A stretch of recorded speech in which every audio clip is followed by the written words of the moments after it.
तुमच्यासाठी घेऊन आलो आहे नवीन नाटिका भांड्यांच्या दुनियेत। सादर करतायत जिल्हा परिषद केंद्रीय प्राथमिक शाळा सुलतानपूरचे विद्यार्थी, वर्ग आहे 7वा।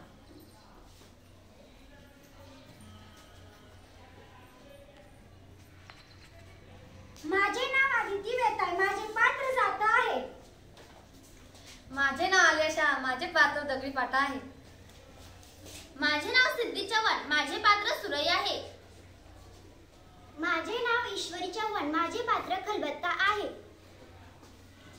माझे नाव सोनम जाधव, माझे पात्र काटवट आहे। माझे नाव रेणुका चव्हाण, माझे पात्र उखळ आहे। माझे नाव दीपिका गायकवाड, माझे पात्र माधव आहे। माझे नाव कार्तिकी बेलकर, माझे पात्र मंदा आहे। माझे नाव निकिता चव्हाण, माझे पात्र प्रशांत आहे।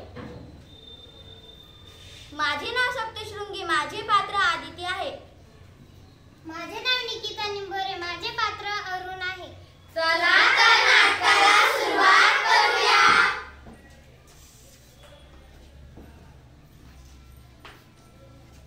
नमस्कार। आम्ही तुमची किती वाट बघितली आणि तुम्ही इतका उशीर केला त्याला। आज आपण खूप धमाल करूया। आपण लपाछपी खेळूया। माधववरती राज्य।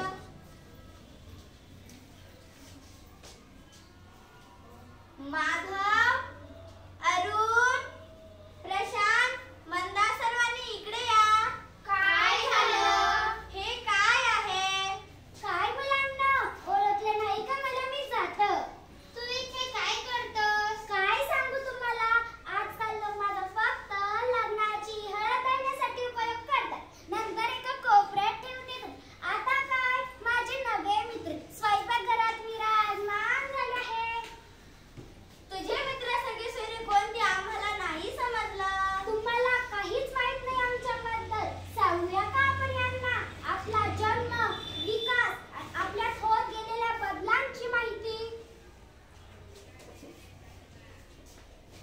थांब, मी सांगतो यांना आपला इतिहास। बरं का मुलांनो, मानव जसा शेती करू लागला, स्थिर जीवन जगू लागला, तशी त्याला अन्न शिजवण, अन्न साठवण यासाठी भांड्यांची आवश्यकता वाटू लागली। या गरजेपोटी माणसानं मातीपासून मटकी, घडे, पळसर, ताटल्या, वाडगे अशी नित्योपयोगी भांडी बनवली। अरे पण आम्ही आजही मातीच्या माठातलं थंडगार पाणी पितो, छोट्या छोट्या मटक्यातही लावतो। पण काय रे, माणसानं फक्त मातीचीच भांडी बनवली का? नाही, तसं नाही। मातीच्या भांड्यांबरोबर दगडी, लाकडी, चामड्याची भांडी मानवानं तयार केली। तुम्ही चामडी, बुदले, वाळलेल्या भोपळ्यापासून बनवले तुम्ही कधी पाहिले आहेत का?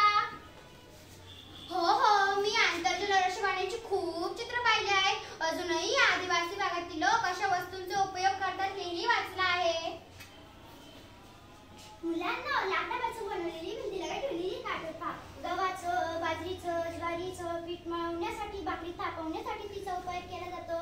आजही ग्रामीण भागात काही घरातून तिचा वापर होताना दिसतो। अगं मंदा, तुला आठवतं का, तुझ्या आजीला आमचा नवा मित्र मिक्सरची खूप भीती वाटायची। दाण्याचं कूट, मिरच्या, हळद, धने असं काही बाही कुटण्यासाठी उखळ, मुसळ, दगडी खल किंवा हा खलबत्ता आजी वापरायची। आता तुम्हीच सांगा मुलांनो, कोण उकळीमध्ये पदार्थ कुटत बसतंय? लावला मिक्सर की झालं काम, वेळ वाचतो आणि श्रमही वाचतात। पूर्वी पिठाच्या मसाल्याच्या गिरण्या होत्या, गृहिणी तात्यावर धान्य दळायला, धान्य पाकडायला सूप असायचं। हे सगळं खरं आहे, पण आजही ही सर्व कामं करायला वेळ कोणाकडे आहे? मातीच्या व लाकडाच्या भांड्यापाठोपाठ माणसानं तांब, लोखंड या धातूंचा शोध लावला आणि भांडी बनवण्यासाठी यांचा वापर होऊ लागला। पण या धातूच्या शोधामुळे भांडी संस्कृती अधिक प्रगल्भ आणि विकसित होत गेली, बरं का? म्हणजे फक्त भांडी बनवण्यासाठी या धातूंचा खूपच उपयोग होऊ लागला असंच तुला म्हणायचं का? पण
सोपी जाणारी वस्तू खरेदी करण्याचा प्रयत्न करतो.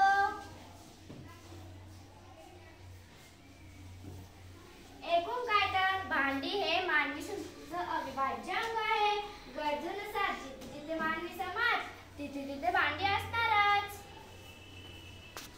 आज आम्हाला तुम्हा सर्वांबरोबर खूप मजा आली, कारण तुम्ही आम्हाला भांड्यांच्या दुनियेची सफरच घडवून आणली.